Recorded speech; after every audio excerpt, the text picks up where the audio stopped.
You really thought you could park betrayal in my driveway?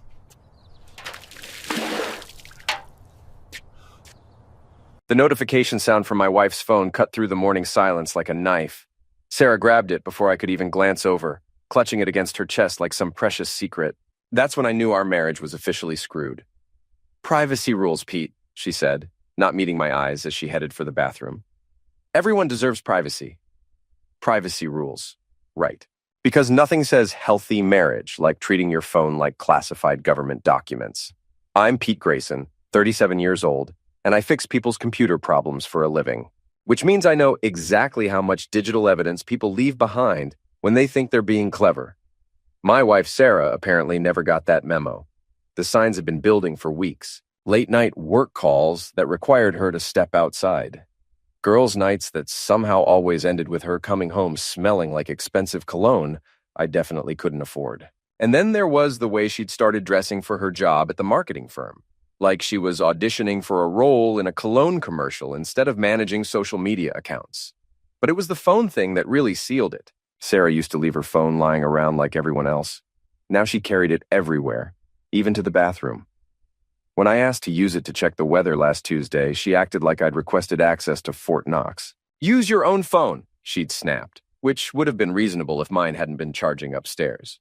That's when I decided to do what any self-respecting IT consultant would do. I started paying attention to the details. Sarah worked at Pinnacle Marketing, a mid-sized firm downtown where she managed their social media presence. Her boss was a guy named David Chen, mid-40s, divorced, drove a black BMW that he parked in the spot right next to Sarah's Honda Civic every morning. I knew this because Sarah had mentioned it multiple times, along with how understanding David was about flexible schedules and how he really got her creative vision. The first concrete evidence came on a Thursday evening. Sarah was in the shower and her iPad was sitting on the kitchen counter, logged into her personal accounts. A notification popped up from her group chat with her friends, Lisa and Michelle. Lisa: "Girl, you're glowing lately. New skincare routine." Sarah: "Something like that. Let's just say work has been very rewarding." Michelle: "David treating you right?" Sarah: "He knows exactly how to handle me." I screenshotted that conversation faster than you could say marital evidence. Then I did what any reasonable person would do. I started digging deeper. Sarah's Venmo account showed payments to places I'd never heard of: expensive restaurants downtown, a hotel bar, a wine shop that specialized in bottles that cost more than our monthly grocery budget, all during her supposed late meetings and client dinners. Her Instagram activity was even more telling. She'd been liking David's photos going back months: beach vacation shots from last summer, gym selfies, pictures of his BMW, and he'd been returning the favor, hearting every single one of her posts with the kind of consistency that suggested he was getting notifications every time she breathed. But the smoking tool came from an unexpected source: our neighbor, Mrs. Rodriguez. Mrs. Rodriguez was 73 years old and had the kind of eagle-eyed surveillance skills that would make the CIA jealous. She knew everyone's business on our block, mostly because she spent her days stationed at her front window like a suburban watchtower. "Pete, honey," she said, cornering me while I was getting the mail. "I don't mean to pry, but is everything okay with you and Sarah?" "Why do you ask?" "Well, it's just that I've seen that fancy BMW in your driveway a few times when you're at work. And yesterday, I saw Sarah getting out of it around lunchtime, and she looked, well, her hair was a bit mussed." Mrs. Rodriguez delivered this information with the kind of delicate tact that comes from decades of neighborhood diplomacy. But the message was crystal clear. My wife was bringing her boss home for afternoon activities that definitely weren't work-related. That evening, I decided to test a theory. I suggested we have dinner at Romano's, the Italian place downtown that showed up on Sarah's Venmo history. "Oh, I'm not really in the mood for Italian," she said quickly. "Besides, that place is overpriced." Interesting, considering she'd apparently spent $87 there last Tuesday during her client lunch. "How do you know it's overpriced?" I asked. "Have you been there recently?" The pause was microscopic, but I caught it. "Lisa mentioned it. She said it wasn't worth the money." Lisa, who lived on a teacher's salary and considered Olive Garden a splurge, sure. I decided it was time to bring in reinforcements. My best friend Jake worked as a bartender at Murphy's, the kind of place where people went to drink away their problems and occasionally share more information than they should. Jake had been my wingman since college and had the kind of loyalty that money couldn't buy. "I need a favor," I told him over beers the next Friday. Sarah's been acting weird, and I think she might be cheating. Jake's expression darkened. He'd never been Sarah's biggest fan, something about her fake smile and the way she talked down to service workers. What do you need? Information. Her boss is a guy named David Chen, drives a black BMW, probably mid-40s. If he shows up here with anyone who looks like my wife, I want to know about it. Jake nodded grimly. You got it, brother. The call came 3 days later. Pete, you need to get down here. Now. I found them in a corner booth, sharing a bottle of wine that cost more than most people's car payments. Sarah was wearing a red dress I'd never seen before, and David had his hand on her thigh like he owned it. They were leaning into each other, laughing at some private joke, completely oblivious to the world around them. I watched from the bar for 20 minutes, taking pictures with my phone and feeling something cold and hard settle in my chest. This wasn't just an affair, it was a full-blown relationship. They had inside jokes, comfortable silences, the kind of easy intimacy that takes time to develop. When Sarah got up to use the bathroom, David pulled out his phone and started texting. 30 seconds later, Sarah's phone buzzed from inside her purse. Even from across the room, I could see her smile when she read whatever he'd sent. That's when I realized this wasn't just about love or a midlife crisis. Sarah had checked out of our marriage completely and moved in with someone else, even if she was still sleeping in my bed. The next morning, I made coffee for 2 and waited for Sarah to come downstairs. When she appeared, still in her robe, I slid a manila folder across the kitchen table. What's this? She asked, though something in her voice suggested she already knew. Your performance review, I said calmly. Turns out your work at Pinnacle Marketing has been very hands-on. Sarah opened the folder and went white. Inside were printouts of her Venmo transactions, screenshots of her Instagram activity, photos from Murphy's, and a detailed timeline of her activities over the past month. Everything was organized with the kind of methodical precision that comes from years of troubleshooting complex problems. Pete, I can explain. Actually, you can't, I interrupted. Because there's no explanation that makes this okay. You've been lying to me for months, bringing your boyfriend to our house and spending our money on your little romance. The only question now is whether you want to end this with some dignity or if you prefer the alternative. What alternative? I pulled out my phone and showed her a contact screen. David's wife, Jennifer. Turns out she's on Facebook, and she seems like a very nice woman. I'm sure she'd be interested to know how her divorce settlement is being spent. Sarah's face went from white to green. He told me they were separated. They are, as of last month. Funny thing about divorce proceedings, adultery can really complicate the financial arrangements, especially when there's photographic evidence. For the first time in months, Sarah looked at me like she was actually seeing me. What do you want? I want you to pack your things and move out, today. You can stay with Lisa or Michelle or whoever else has been cheering you on. I want you to transfer your half of the savings account to your own name. Consider it a head start on your new life. And I want you to tell David that if he ever sets foot on my property again, his wife gets a very detailed photo album. And if I don't? I smiled, and apparently it wasn't a pleasant expression because Sarah actually took a step back. Then I stopped being nice about this. I've got enough evidence to make both of your lives very complicated. David's got a reputation to maintain in his industry, and you've got a career that depends on people trusting you with their brand image. How do you think that works out when everyone knows you're the kind of person who lies to her husband's face for months? Sarah stared at the folder for a long moment, then looked up at me with something that might have been respect. When did you become so cold? About the same time you decided our marriage vows were more like guidelines. She packed her bags that afternoon while I sat in the living room drinking coffee and listening to her move around upstairs. When she came down with her suitcases, she paused at the door. For what it's worth, Pete, I'm sorry it ended this way. No, you're not, I said without looking up from my newspaper. You're sorry you got caught. There's a difference. After she left, I called Jake to let him know the situation was resolved. Then I called a locksmith to change the locks. Then I ordered pizza and opened a beer because suddenly I had a lot to celebrate. But apparently, Sarah and David weren't quite ready to accept their new reality. The first sign of trouble came the following week when my boss called me into his office.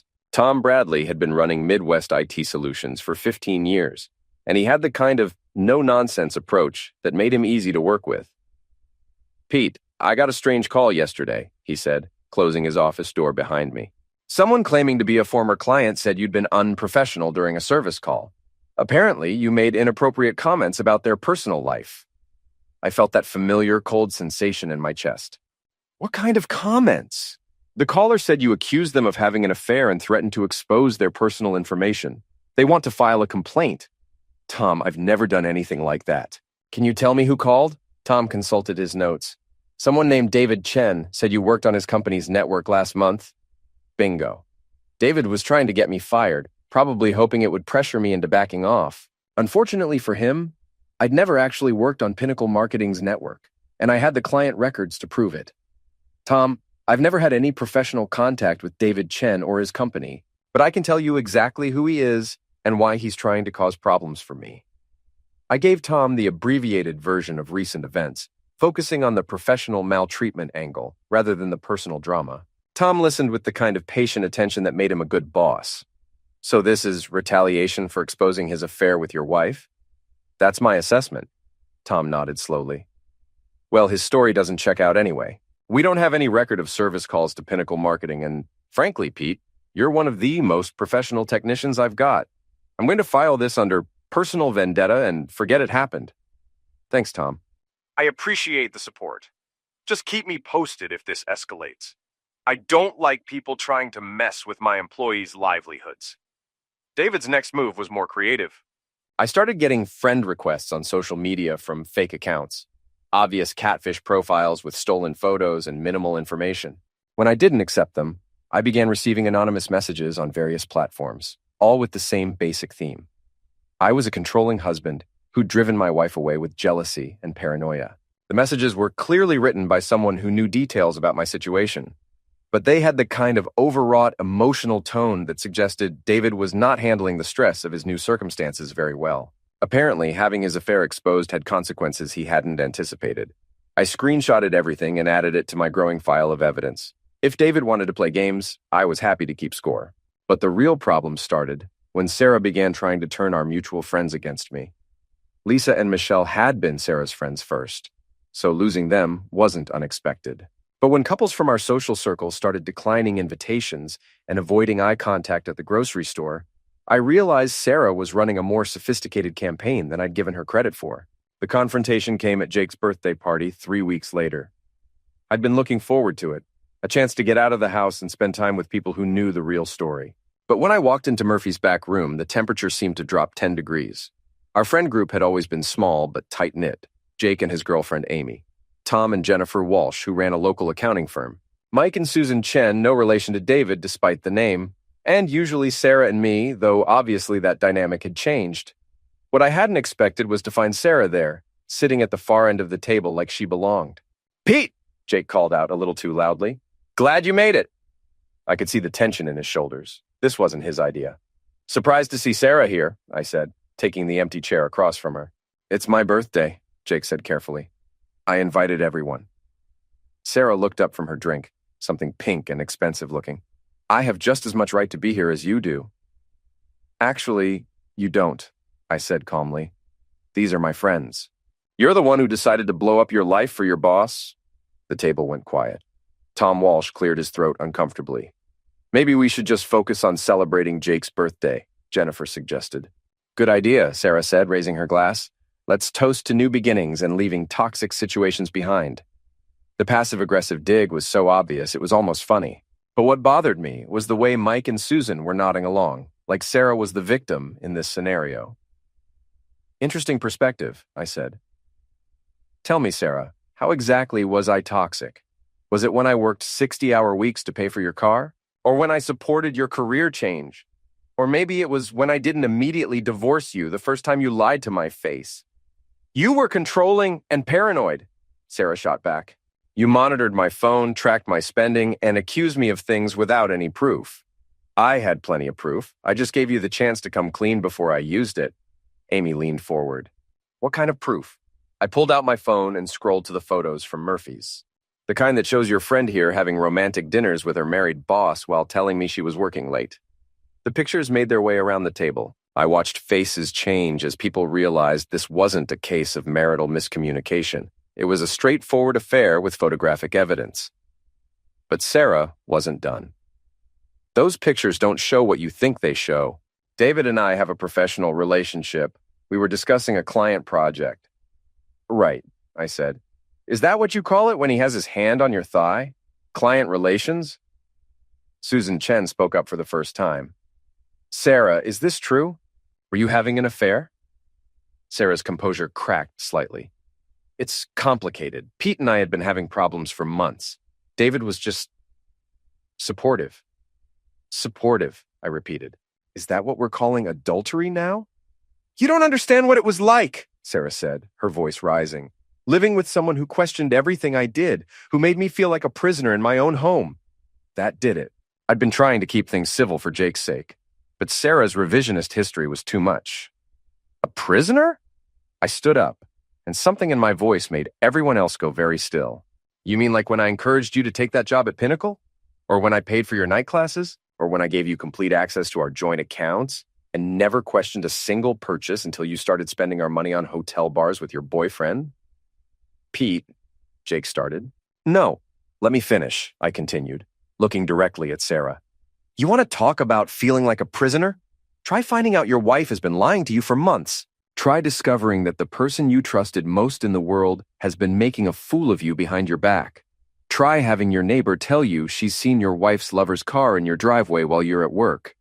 Sarah's face went white. She hadn't known about Mrs. Rodriguez. And the best part, I continued, is that even now, even after being caught red-handed, you're still lying.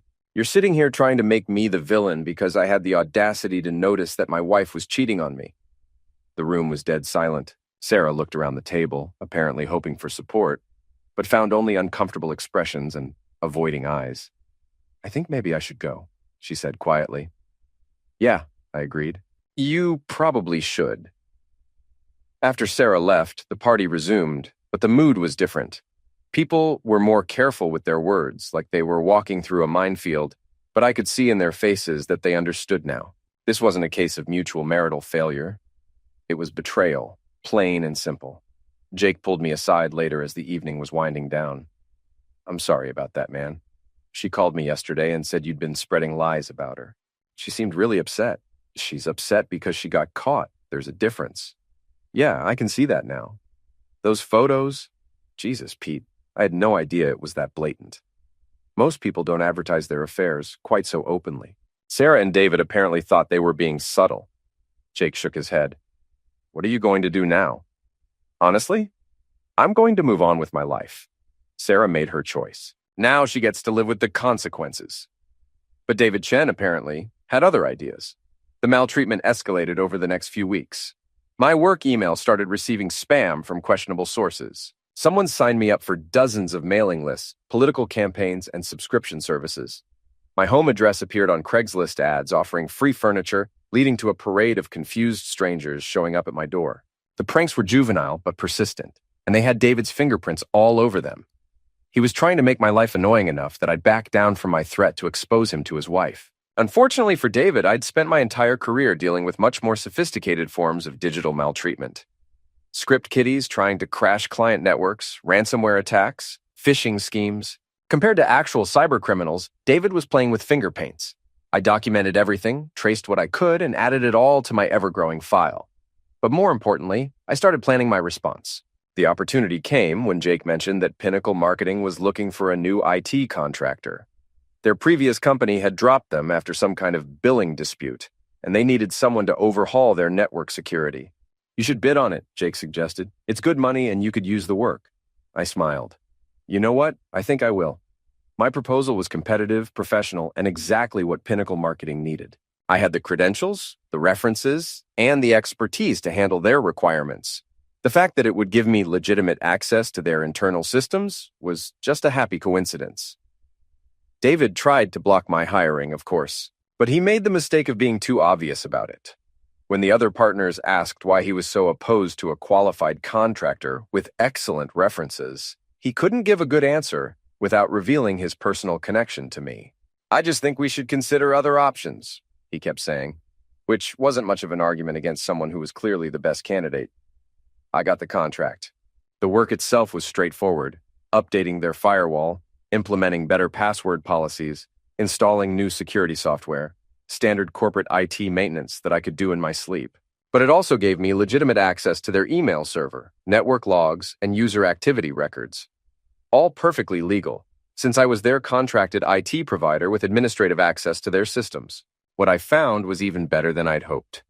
David had been using company resources for personal business. His email contained correspondence with divorce attorneys, real estate agents, and financial advisors, all sent from his work account during business hours.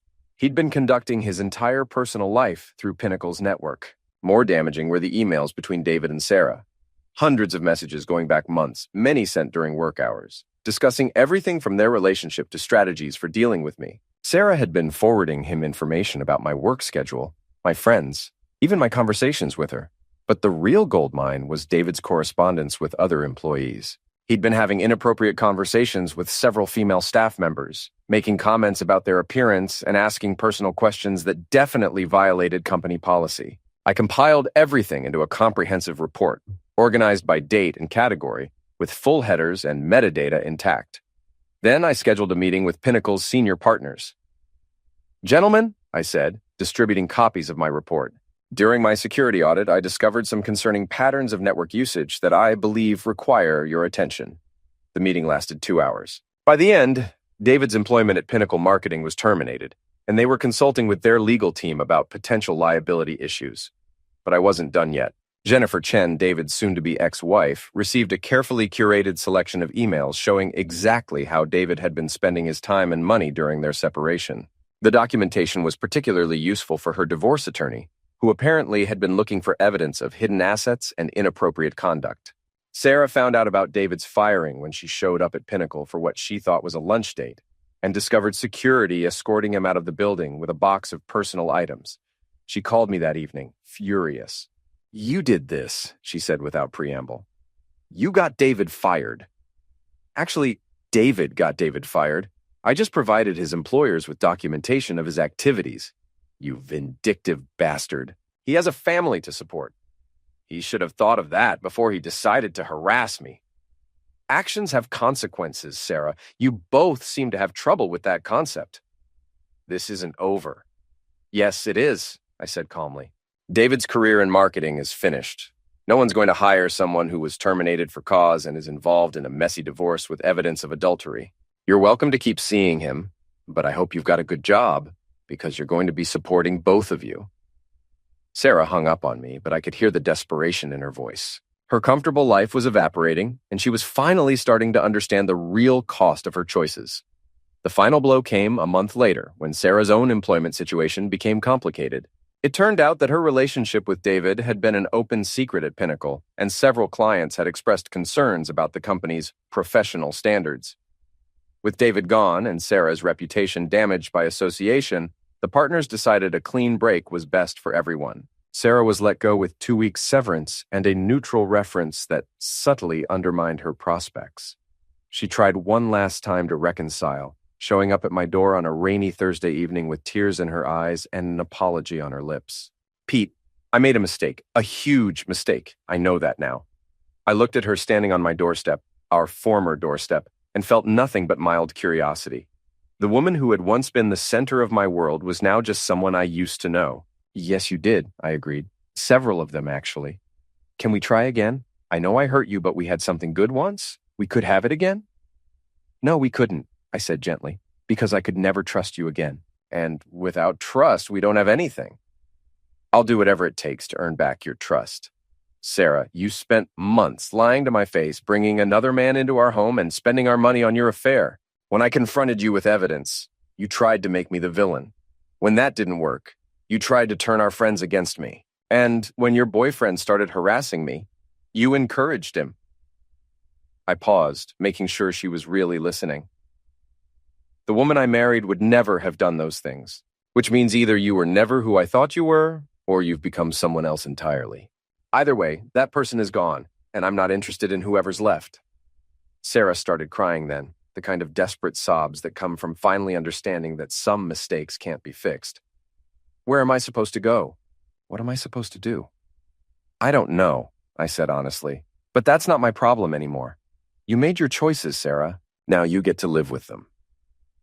I closed the door and went back to my quiet house, my peaceful evening, and my life without drama. 6 months later, I heard through Jake that Sarah had moved back in with her parents and was working at a retail job while looking for something in her field. David had taken a position with a small firm in another state, apparently deciding that a fresh start was his best option.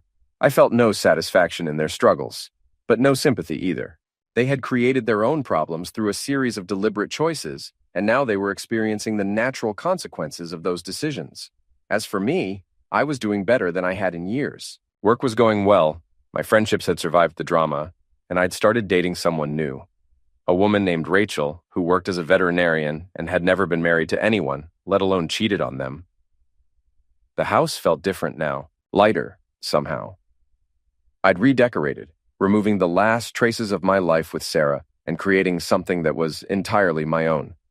It was smaller than our shared dreams had been, but it was honest, and that made all the difference. One evening, while I was grilling dinner on the back patio, Mrs. Rodriguez called over the fence. "Pete, honey, you look happy." "I am happy," I realized, and meant it. "Good for you. You deserve better than all that drama." "Thanks, Mrs. Rodriguez. I appreciate everything you did to help me figure out what was really going on." She waved dismissively. "I just told you what I saw. You're the one who had the courage to do something about it." That night, as I sat in my living room reading a book and enjoying the silence, I reflected on everything that had happened. Sarah and David had tried to make me the villain in their story, painting me as controlling and vindictive for refusing to accept their betrayal quietly. But the truth was simpler than that. I had simply refused to let them rewrite history or escape the consequences of their actions. When Sarah violated our marriage vows, I documented it and ended the relationship. When David tried to interfere with my livelihood, I defended myself using legal and professional means. When they both tried to destroy my reputation, I provided evidence that spoke for itself. None of it had been personal revenge. It had all been logical responses to their behavior. The fact that those responses had been devastating to them wasn't cruelty on my part. It was the natural result of their own poor decisions. Sarah had wanted privacy rules that allowed her to betray our marriage without consequences. David had wanted to harass me without facing professional repercussions. They had both learned that privacy and freedom come with responsibilities, and violating those responsibilities has a price. I finished my book, turned off the lights, and went to bed in my quiet house, surrounded by my honest life, free from the drama and deception that had once consumed so much of my energy. For the first time in months, I slept peacefully through the night, knowing that sometimes the best revenge is simply refusing to let people escape the consequences of their own choices.